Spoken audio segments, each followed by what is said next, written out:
汤汁浓稠，肉香浓郁，回味浓厚。北5度人们世代对胡辣汤的热爱也浓重悠远。感觉应该没有哪个北5度人不喜欢喝胡辣汤的吧？那肯定爱喝呀。汤浓香。我姐姐在广东那边工作嘛，她就是每次回来就是吵着要喝胡辣汤。就不用多介绍，你们尝一下就可以了，就知道了。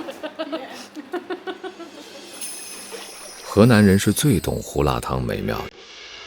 尚在睡眼惺忪时，舀上一碗胡辣汤，选几种碳水的小花样吧。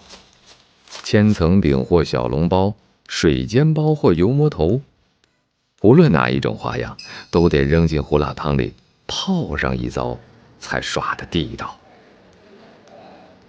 低下头，顺着碗沿吸溜一口，沉睡的身体立刻被激活。这辛辣醇厚带来的满足感，足以支撑一天的勤劳与勇敢。